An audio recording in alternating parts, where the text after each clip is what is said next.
Vamos a hacer una panorámica muy general del derecho ambiental como invitación a los temas que esta disciplina trae para los ingenieros ambientales, sanitarios y los ingenieros en general, o incluso para otras muchas profesiones.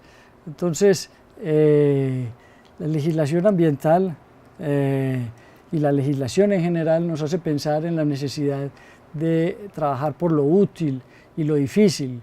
Esta invitación de José Martí de no despojar de dignidad el talento es muy importante en la medida en que nos ofrece pues, una invitación a trabajar por una tarea difícil, que es el logro de un nuevo modelo de desarrollo, que es lo que necesitamos. Crear ese nuevo modelo de desarrollo no es una tarea sencilla y no podemos esperar darle soluciones fáciles a problemas complejos como este. La invitación de Henry David Thoreau a una invitación a la conciencia ambiental es muy importante, porque a veces pensamos que tener muchas normas puede ser la solución para los problemas ambientales y los problemas de la realización del derecho, y esto no es cierto. La conciencia ambiental es fundamental. Y finalmente la invitación de Carl Sagan a usar los derechos y las libertades para no perderlas, porque tenemos grandes avances en la Constitución del 91 que no los hemos realizado por falta de aplicación de las normas. Un panorama muy general del derecho ambiental empezaría por pensar en un acercamiento a las ciencias ambientales, a conceptos muy básicos de las ciencias ambientales que nos permitan entender el lenguaje jurídico. Luego, un panorama muy rápido de la historia del derecho ambiental y de su evolución, de los conceptos más recurridos, como el concepto de contaminación, de biodiversidad, que vamos a mencionar enseguida, entre otros. Una panorámica de los principios generales del derecho, porque el derecho ambiental tiene la característica de que se ha desarrollado a partir precisamente del desarrollo de sus principios, de una visión principialística del derecho. Entonces, no es mucha la discusión que se plantea en el derecho ambiental por cuáles son los principios, porque precisamente esos fueron los que dieron origen a partir del 5 de julio del 72 al derecho ambiental en la primera cumbre de la Tierra de las Naciones Unidas. Hablar de la Constitución ecológica es hablar de la norma de normas y su contenido ambiental, porque nos recuerda el contenido ambiental todo el tiempo, cuando nos habla de la educación, cuando nos habla de la salud, cuando nos habla de casi todos los derechos, siempre está presente el tema de la protección del medio ambiente y de los recursos naturales. Una panorámica de lo que es el Sistema Nacional Ambiental, las autoridades ambientales, todo lo ambiental, que son una parte institucional, una parte normativa, una parte de políticas, programas, proyectos, y una parte de recursos, que son los recursos ambientales de inversión y los recursos naturales con los que contamos. También es importante el tema del ordenamiento territorial, de la idea de una visión sistemática de los derechos y de la integralidad de los problemas asociados a la contaminación, a los permisos de emisiones, a los contratos de acceso a los recursos genéticos, bueno, todas las normas que tienen que ver con los permisos, autorizaciones y concesiones ambientales y la licencia ambiental como instrumento básico de gestión ambiental en el país. Para hablar de la licencia ambiental necesitamos tener presentes los estudios ambientales. Contamos con 2 estudios ambientales en Colombia, que son el estudio de impacto ambiental y el diagnóstico ambiental de alternativas. Para cada uno de ellos contamos con unos términos de referencia, que son unos instructivos que fijan las autoridades ambientales para el control y seguimiento de los proyectos, obras o actividades que se van a licenciar. Tenemos además una serie de normas desde el Código de Recursos Naturales sobre los recursos aire, agua, suelo y biodiversidad, que aunque no es lógico pensar el tema ambiental por parcelas, es necesario para efectos legislativos, normativos y didácticos pensar en el régimen de cada uno de estos recursos. Entonces, en el tema de agua es necesario hablar de la propiedad de las aguas, de las concesiones de agua, de los permisos de vertimientos, de las cuencas hidrográficas. En el tema de aire es muy importante pensar en las fuentes fijas y en las fuentes móviles, que tienen cada una su régimen, los permisos de emisiones, el tema de ruido, el tema de olores, el tema de partículas y de gases, su forma de dispersión y los efectos y los controles que hay sobre estos. En el tema de suelos es importante pensar en cómo garantizar la protección de la capacidad productiva de los suelos. Los suelos están perdiendo rápidamente su capacidad productiva porque los estamos manejando pésimamente y no permitimos que los suelos se vayan nutriendo como recurso renovable que es. En el tema de suelos podríamos incluir todo el régimen de los residuos, residuos sólidos ordinarios, residuos especiales, residuos peligrosos, escombros y demás.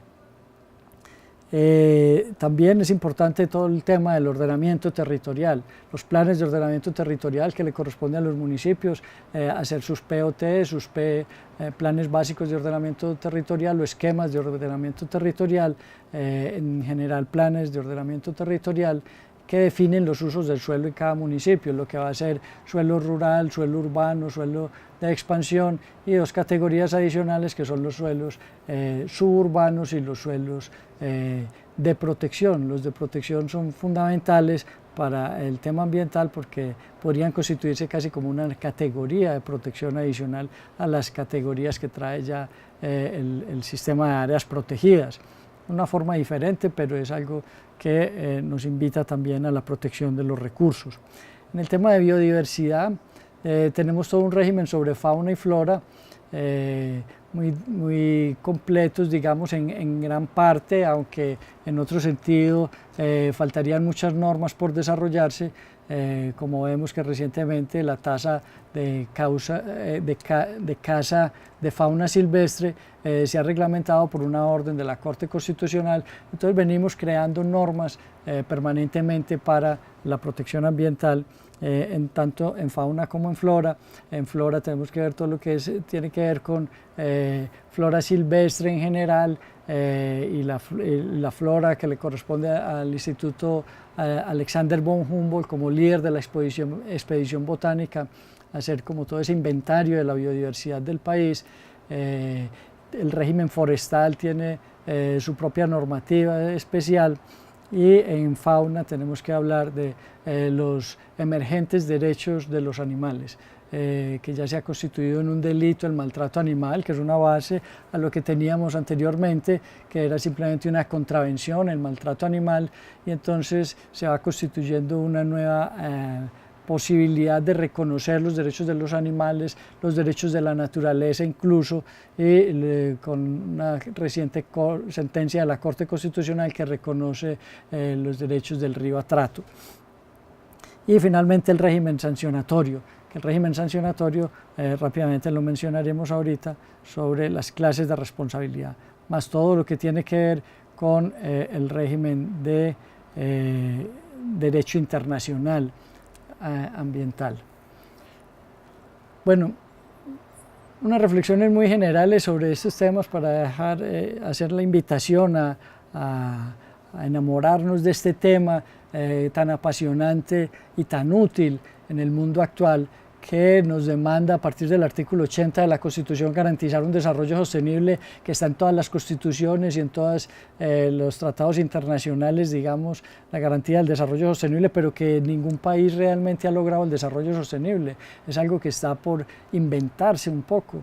Entonces las nuevas generaciones están abocadas a trabajar fuertemente en esta invención de una nueva forma de adaptarnos a la naturaleza, porque la forma que teníamos era muy útil y nos trajo hasta acá la especialización de las ciencias, toda esta visión de las ciencias que hemos tenido hasta ahora, pero ya está desbordada. Ya necesitamos una visión mucho más integradora de los recursos y de las ciencias que permitan adaptarnos de una nueva forma. Entonces el sistema integral funcional del ambiente sería como la idea central que nos convoca. ¿Qué es el sistema integral? ¿Qué hace un abogado ambiental? ¿Qué hace un médico ambiental? ¿Qué hace un ingeniero ambiental? Todos los que nos dedicamos al tema ambiental, prácticamente todas las disciplinas. tienen su contenido ambiental. Entonces podemos pensar en psicólogos ambientales, en contadores ambientales, todos tienen una tarea que hacer en el tema ambiental. ¿Qué hace un profesional que se dedica a los temas ambientales? Pensar el sistema integral funcional del ambiente en su integralidad. Entonces, cuando nos piden que hagamos un diagnóstico de cumplimiento legal ambiental de un proyecto, obra o actividad, tenemos que pensar no solamente en el subsistema natural, sino que tenemos que pensar en el subsistema cultural que está conformado por todo este procesos de producción y de consumo de origen antrópico. Entonces, tenemos que pensar ese proyecto, obra o actividad cómo impacta positivo o negativamente en el aire, en cuanto a sus emisiones, en cuanto a los gases, a las partículas, al ruido, a los olores, todo esto. Y también positivamente podemos tener un bosque que sirve de sumidero de CO2 y de productor de oxígeno y de protector de la biodiversidad. Entonces, este sistema integral funcional del ambiente es como el referente que nos va a guiar a nosotros, y por eso la nueva política de producción y consumo sostenible, lo que antes era la política de producción más limpia, piensa definitivamente en el tema del consumo como uno de los asuntos centrales. Entonces, esta visión de lo que trataba Alexander von Humboldt antes de que naciera el concepto de ecología propiamente, tratar de entender la unidad de la naturaleza. Estos naturalistas tenían esa visión ecológica sin haber nacido la disciplina propiamente. Es pensar en todos estos, lo que antes para nosotros eran los reinos vivos de la naturaleza, hoy en día lo tenemos que pensar como los biólogos lo están viendo en 5 reinos o 2 dominios de la vida que abarcan todas las formas vivas. ¿La naturaleza es un sujeto o un objeto?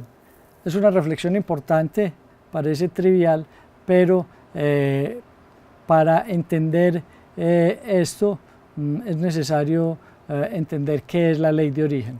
La ley de origen la define Luisa Felicia Andrade, aunque esto no es una cosa de reciente creación, sino que es la ciencia tradicional del conocimiento ancestral indígena que regula toda la relación de los seres vivos y nos dice que es desde las piedras hasta el ser humano.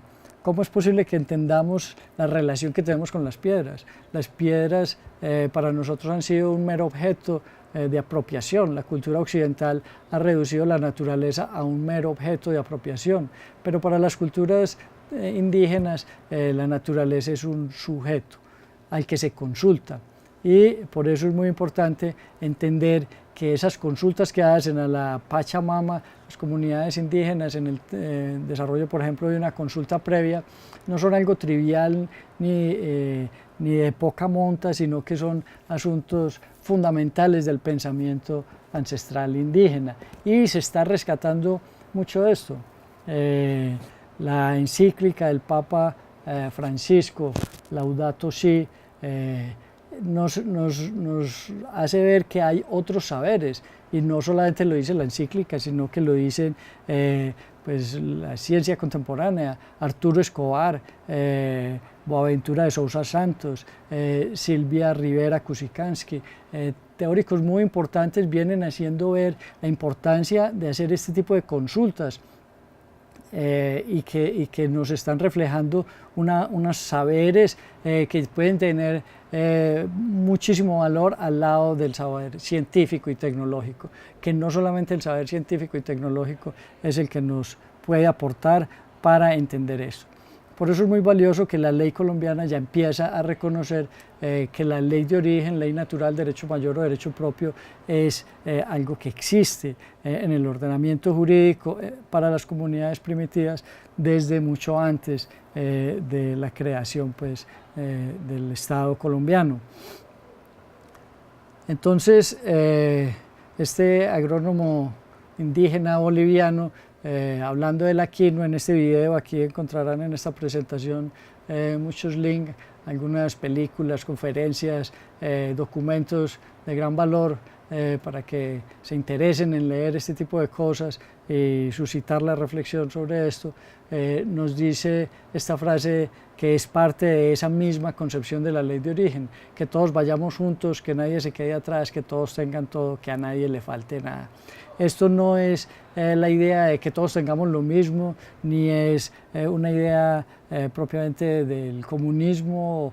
No, esto es una idea del sentido de lo público, del sentido de la comunidad, que la minga indígena que viene rescatando tanto Arturo Escobar en sus textos recientes, pues, valora como cosas que no habíamos valorado anteriormente. Entonces, estas actividades de subsistencia, estas situaciones que vemos, un campesino que tumba al frailejón y hace un rancho de esta naturaleza, llevarlo a la cárcel o perdonarle ese gran crimen ambiental que ha cometido con el daño de tumbar estos frailejones. Si crecen 1 centímetro al año, tumbó un bosque de un valor ambiental impresionante. Son asuntos muy complejos que el derecho no puede resolver con una visión simplista. O por ejemplo este problema que hay entre las explotaciones petroleras, las zonas de reserva campesina y las comunidades que están allí asentadas. Por un lado está el interés económico de la explotación del recurso minero, por otro lado está los derechos de las comunidades indígenas que han vivido en estos territorios, y por otro lado los campesinos que pretenden que se les reconozca una reserva campesina o resguardo campesino, como se llamaba antes. ¿Qué es una reserva campesina? Un territorio donde se espera que los campesinos puedan tener sus parcelas, vivir de la actividad agropecuaria, y si van a vender su tierra, lo vendan a alguien que viene a hacer esa misma actividad, pero no lo puedan vender a alguien que viene a acumular tierra, que es lo que ha hecho que se desplacen las comunidades campesinas de sus territorios. Entonces no es un territorio para sacar la fuerza pública del territorio o algo por el estilo, sino todo lo contrario, es un territorio donde se pretende es garantizar que las comunidades puedan seguir en sus territorios.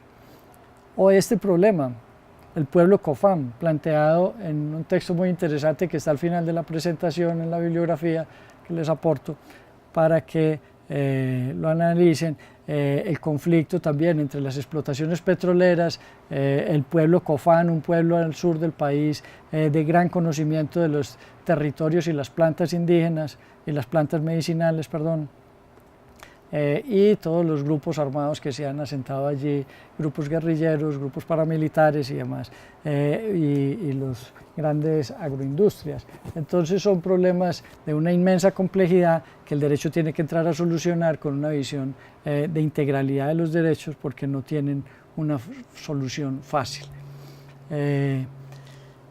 Recientemente en el periódico El Espectador veíamos esta noticia de el 60% de la humanidad come pescado, y es la única forma de asegurar una dieta alimentaria global. Estamos perdiendo rápidamente las reservas pesqueras en el mundo, y las consecuencias sociales y económicas de esto y ambientales son desastrosas. Entonces, pues bueno, la necesidad de declarar nuevas áreas protegidas en zonas marinas es algo bien interesante. Les mencionaba Silvia Rivera Cusicanqui, una indígena boliviana que nos habla de temas muy interesantes como hablar como gente. ¿Qué es hablar como gente para las comunidades indígenas? Es mucho lo que tenemos que aprender de las comunidades indígenas hoy en día, cuando estamos tratando de dar unos pasos atrás en un proceso de desarrollo muy acelerado que desconoció asuntos elementales de las relaciones con la naturaleza. Hablar como gente es escuchar antes de hablar, decir cosas que sabes y no hablar de cosas que no sabes, y refrendar tus palabras con actos. Son asuntos muy elementales, pero muy valiosos para pensar en una nueva forma de relacionarnos con la naturaleza, que implica una nueva forma de relacionarnos con los demás. El pensar mestizo sin tener vergüenza de ser mestizo es algo también muy interesante que habla esta profesora en sus diálogos con Boaventura de Sousa Santos, y nos habla de la necesidad de asumir que te habita una indianidad colonizada por ti mismo, es decir, negada por ti mismo. Hemos negado nuestra identidad mestiza y tendríamos que rescatarla si queremos entender las nuevas dimensiones del derecho. Porque el derecho evoluciona rápidamente. El derecho es un producto social que cambia en la medida que cambian las sociedades, y la sociedad está cambiando muchísimo. Entonces, ¿cómo tenemos que cambiar? Pues la historia de los derechos, de los estados de derecho, según Angelo Papacini, son más que 3 generaciones, son 3 modelos de dignidad que ha alcanzado el derecho en su evolución histórica.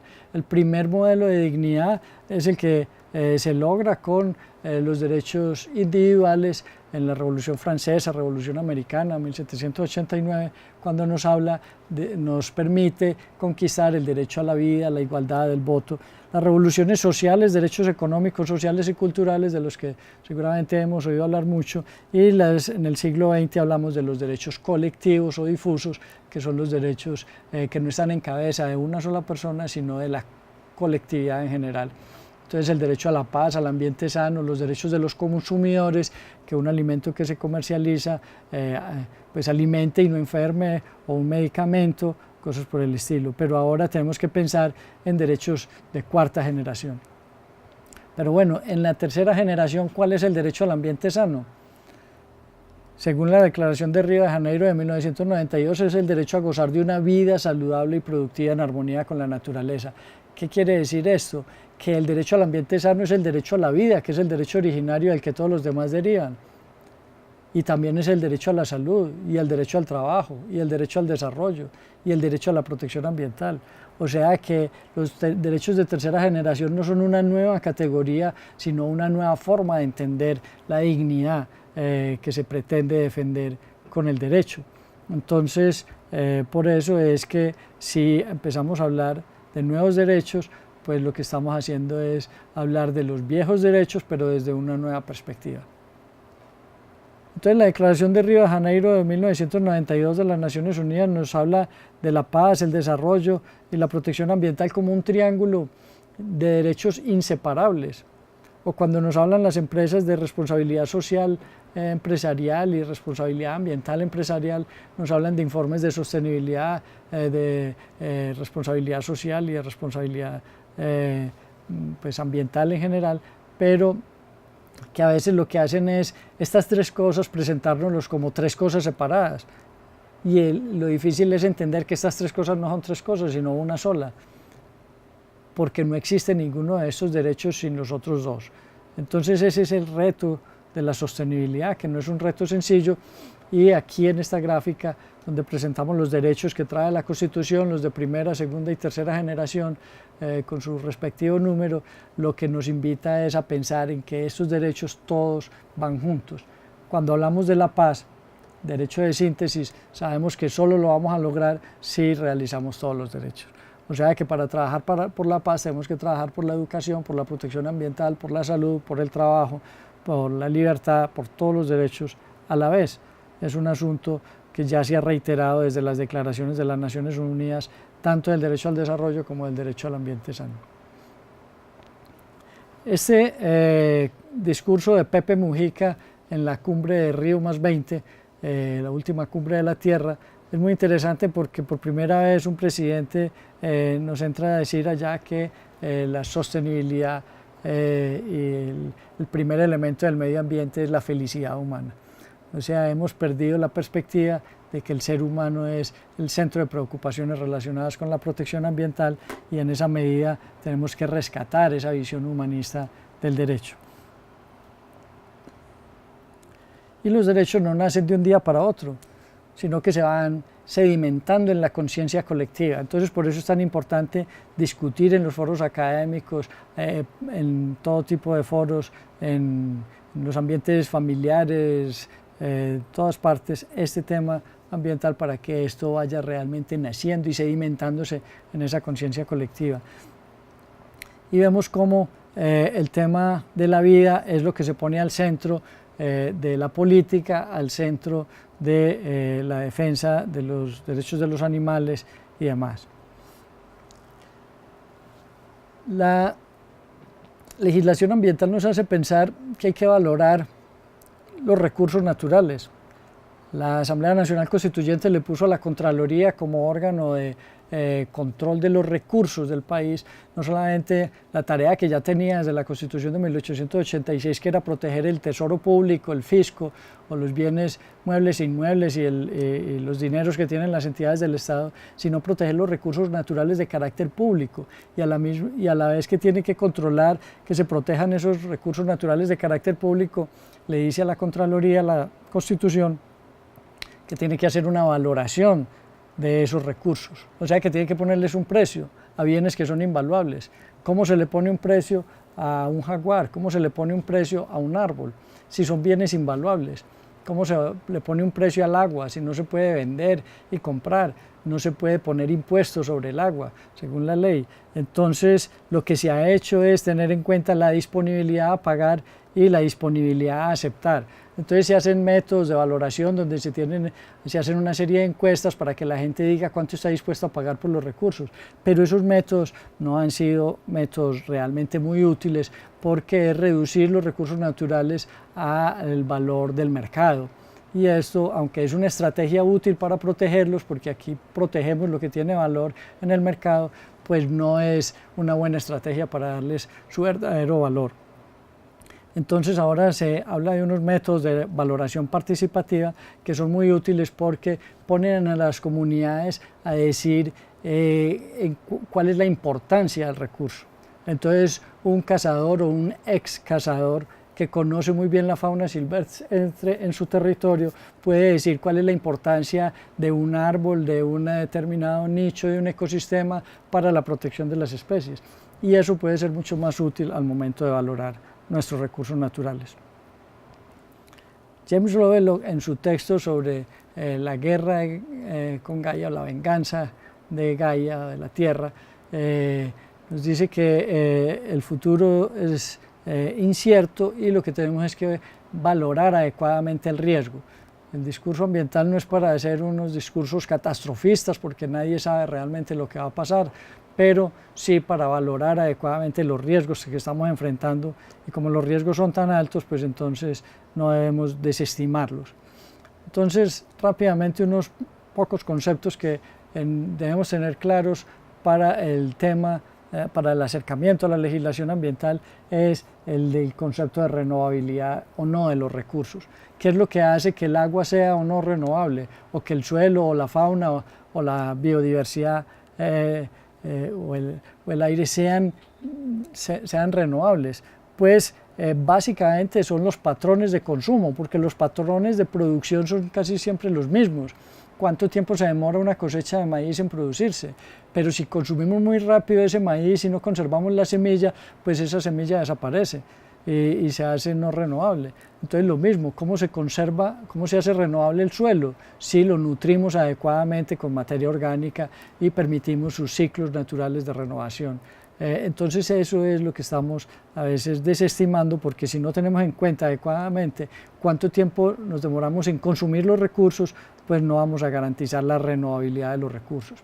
Y los patrones de consumo son fundamentales para medir los impactos ambientales que estamos generando sobre los demás, porque el consumo propio empieza a afectar a los demás. Entonces, ¿cuáles son los problemas de interés del derecho ambiental? ¿Cómo sabemos qué normas son derecho ambiental?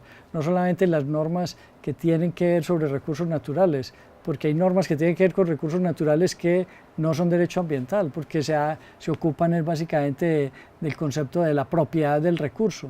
Lo que nos interesa es las normas que tienen que ver sobre la conservación de la biodiversidad, la garantía de la sostenibilidad y la lucha contra la contaminación. ¿Qué es la contaminación? Pues el Código de Recursos Naturales nos define la contaminación en pocas palabras como la concentración de sustancias o formas de energía en cantidades tales que produzca daño. Entonces depende básicamente de eso. Casi cualquier cosa de una alta concentración, materia o energía, puede llegar a ser una forma de contaminación cuando empieza a producir daño. Y la contaminación está definida aquí en el Código de Recursos Naturales, pero tiene un aspecto que puede ser pues esperanzador, y es que la contaminación, como todos la producimos y todos la sufrimos, pues entonces está empezando a despertar la conciencia de la gente sobre esta problemática para poder lograr ese cambio de comportamiento que necesitamos. El otro punto es la biodiversidad. ¿Qué es la biodiversidad? La biodiversidad no es solamente la variedad de especies, sino dentro de una misma especie la variedad genética, la variedad de ecosistemas y la variedad de culturas. Entonces, este problema de la pérdida de las culturas es muy grave. A mí un compañero en Holanda, y siempre lo cuento, me preguntaba cuántas lenguas nativas habla usted de su país, esperando que nos pudiéramos entender en lenguas nativas. Es lamentable que tenemos, no se sabe si 80 o más de 100 comunidades indígenas con más de 60 lenguas indígenas que están desapareciendo rápidamente, se están extinguiendo. Y no es solamente la variedad, sino la riqueza o variedad relativa, la abundancia y la distribución. Todo esto tiene que ver con la biodiversidad y Colombia lógicamente ocupa un papel importantísimo. Hoy en día ya la normativa que estamos teniendo en el país nos trae una serie de normas sobre los servicios de los ecosistemas y la nueva política de biodiversidad y servicio de los ecosistemas nos empieza a hacer pensar en cuánto valen esos servicios que nos prestan los ecosistemas, tanto de soporte, de regulación, de provisión como culturales, y se están empezando a crear bancos de hábitat, porque la idea, el imaginario colectivo que hemos tenido es que tener biodiversidad no paga, porque las autoridades ambientales nos van a decir usted tiene mucha biodiversidad en su predio, entonces no lo toque, y eso es lamentable. Porque por eso mucha gente pues está acabando con la biodiversidad. En cambio, un predio donde no hay mucha biodiversidad porque ya la acabaron, entonces a ese no se le exige que proteja los servicios de los ecosistemas, porque aparentemente quedan muy pocos. Entonces hoy en día ya se sabe que conservar puede llegar a tener un gran valor. Bancos de hábitat y los pagos por servicios de los ecosistemas en muchas nuevas formas normativas empiezan a ser reconocidas y allí tenemos un gran potencial para la conservación en Colombia. Y finalmente el desarrollo sostenible, decíamos que está enfrentado a un modelo dominante que es contrario precisamente al de sostenibilidad. Entonces, ¿cómo hacer para lograr ese cambio del modelo dominante? Pues no es un asunto sencillo, pero es la tarea que tenemos, descubrir esa forma de lograr esa sostenibilidad. Y el asunto de la sostenibilidad y del derecho ambiental no es un asunto relacionado solamente con el interés público, sino también privado. O sea, un buen manejo de los recursos naturales le interesa a los propietarios. Entonces, el mercado está para satisfacer la demanda, pero no las necesidades. Entonces, las necesidades de mucha población que no tiene con qué pagar por el acceso a estas necesidades puede quedar por fuera de la satisfacción, y entonces allí tenemos un gran reto social, económico y ambiental, que es hacer que este modelo pues se cambie hacia un modelo que empiece a valorar realmente la protección de la biodiversidad y la garantía de la sostenibilidad, porque lo contrario es tan ruinoso que desde el punto de vista económico, desde la misma economía clásica, termina siendo ruinoso. No es sino pensar el tema de los residuos. ¿Qué es la cultura de la no basura que manda la ley? La ley ordena que lo primero en el manejo de los residuos es minimizar la generación de residuos, pero nosotros generamos más residuos de los que son necesarios. Entonces, lo que tenemos que evitar es caer en el área de los residuos no aprovechables, que es lo que llamamos basura, pero hemos generalizado el concepto de basura para ubicar a todo como todos los residuos son basura, y no es cierto. Los residuos que no son basura, que tienen algún potencial de recuperación, reuso o reciclaje, pues son recursos naturales. Nunca los deberíamos tratar como basuras y mucho menos pagar porque los entierran en un relleno sanitario. O sea que tenemos que lograr que se cambie ese modelo y que logremos integrar realmente los tres pilares, social, económico y ambiental, en uno solo, y no que el ambiental sea como un pilar aparte de lo social y lo económico. El derecho internacional ambiental pues se ha desarrollado mucho gracias al auge del soft law, las normas blandas. ¿Qué son las normas blandas? Son recomendaciones. ¿Por qué se ha desarrollado gracias al auge del soft law? Normas que no son imperativas, no dan lugar a sanción. Pues porque si hubiéramos propuesto en la Asamblea General de las Naciones Unidas de 1972 que firmaran los países normas estrictas que les implicara una sanción por su incumplimiento, seguramente nunca habríamos llegado a un acuerdo y no habría ni siquiera nacido el derecho ambiental en esa época, 5 de junio del 72. Entonces, proponer normas como meras recomendaciones ha servido para que los países se pongan de acuerdo en cómo es que se debe manejar el tema ambiental, y en esa medida, después del 72, nosotros vinimos a expedir la ley 23 del 73 y en el 74 el decreto 2811 del 74 Código de Recursos Naturales, o sea que al año siguiente y a los 2 años ya teníamos un Código de Recursos Naturales después de haber participado en una cumbre donde nos comprometimos fue con normas blandas. Y después de la cumbre del 92 en Río vinimos a expedir la ley 99 del 93 que creó un Ministerio de Ambiente. O sea que esas normas blandas, aunque parecen muy flexibles y muy poco útiles en una crisis ambiental tan severa como la que estamos viviendo, pues han servido para que por lo menos se creen ciertos consensos y tratados internacionales donde esos principios se aplican, y ahí sí son imperativos cuando se firma un tratado internacional sobre esos aspectos. Una de las discusiones interesantes que surgió en Río 92, la tercera cumbre de la Tierra de las Naciones Unidas, fue en torno a los principios 1 y 2 de la Declaración. El principio 1 nos dice cuál es el derecho del que somos titulares, el de gozar de una vida saludable y productiva en armonía con la naturaleza, y que el ser humano es el centro de las preocupaciones relacionadas con la protección ambiental. Y el principio 2 nos habla de el buen vecino, de que todo lo que usted haga en su territorio y daña al vecino, pues le implica a usted una responsabilidad. Esta es una norma de hard law, ley dura. ¿Por qué? Porque ya era costumbre en el derecho internacional, y desde el caso de la fundición Trial entre Canadá y Estados Unidos, ya un laudo arbitral había pues aplicado este principio para solucionar el caso, de que puede darse una responsabilidad por los daños transfronterizos que genere un país a su vecino. En torno a la discusión de estos dos principios se suscitó un debate muy álgido en la Asamblea General de las Naciones Unidas en el 92, y era que unos países decían que el hombre debía estar al servicio de la naturaleza, pero otros decían era que la naturaleza es la que debía estar al servicio del hombre. ¿Cómo es esto? Parece una discusión bizantina y poco útil.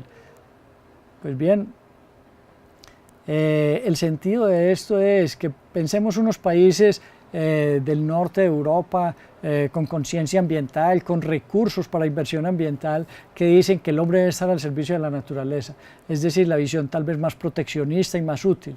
Eso desde el punto de vista teórico es cierto, pero a países como Colombia y el tercer mundo no le interesaba comprometerse en ese sentido. ¿Por qué? No porque quisieran agotar los recursos rápidamente, sino porque si firmábamos eso en un contexto de política global, ¿qué pasaría?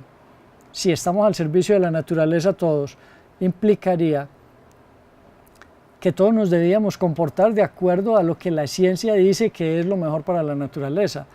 ¿Y quién es el que tiene el conocimiento científico? Básicamente los países del primer mundo, donde hay inversión en ciencia e investigación. Entonces, terminaría siendo la comunidad científica del primer mundo la que diría cómo es que nosotros tenemos que aprovechar la selva amazónica. ¿Eso nos convendría a nosotros? ¿Sería útil desde el punto de vista político? Pues en un mundo ideal de nobleza posiblemente eso sería lo ideal, pero nosotros sabemos que el mundo no está regido exento de intereses económicos y particulares. No es sino ver la situación del presidente Donald Trump en los Estados Unidos, que dice que le interesa es proteger los intereses de los norteamericanos, pero no está pensando en la ley de origen, en que todos vayamos juntos, que nadie se quede atrás, este tipo de cosas. No, le interesa es defender sus intereses particulares. Entonces nos convendría que la comunidad científica internacional y la del primer mundo tuviera la sartén por el mango, como se dice. No. Entonces, por eso nosotros nos fuimos por la posición B, que finalmente fue la que ganó, porque el G77, el grupo de los países no industrializados, básicamente se opuso a la posición A. O sea, teóricamente la mejor es la A, pero políticamente no es conveniente para países como Colombia. Entonces, esto nos demuestra la dimensión política del derecho ambiental, que no se puede desconocer, ni la dimensión política ni la dimensión económica. Empresas demandadas por contaminación han resultado beneficiadas.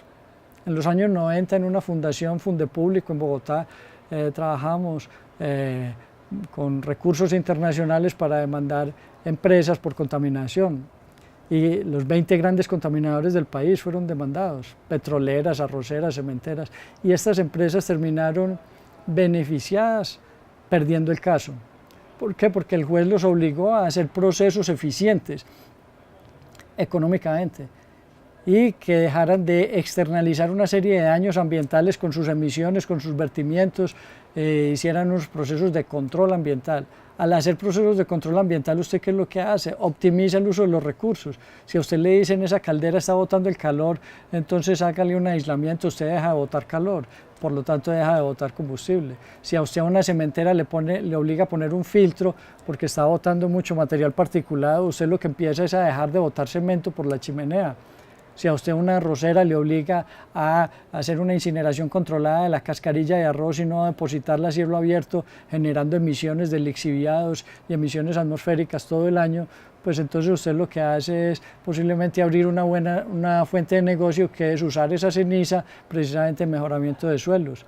Entonces, el tema ambiental es, además de un problema de derechos humanos, además de un problema de muchas otras dimensiones humanistas, es un problema económico, y eso no se puede perder de vista. Aquí los invito a que le hagan seguimiento a estos convenios internacionales, que si entran a las páginas oficiales de los tratados internacionales más relevantes, en la página de las Naciones Unidas encuentran los vínculos, pues van a ver los avances que se vienen dando en las negociaciones internacionales sobre cambio climático y diversidad biológica, especialmente, entre otros, porque hay temas que tienen que ver con estos dos iniciales. Por ejemplo, lucha contra la desertificación y la sequía, o que es un ejemplo de unión de 3 tratados internacionales que por primera vez se unen en uno solo, o al menos en un esfuerzo común de trabajar por temas muy relacionados. El convenio de Basilea sobre manejo de residuos peligrosos, el convenio de Rotterdam sobre plaguicidas y consentimiento previo informado, y el convenio de Estocolmo sobre contaminantes orgánicos persistentes.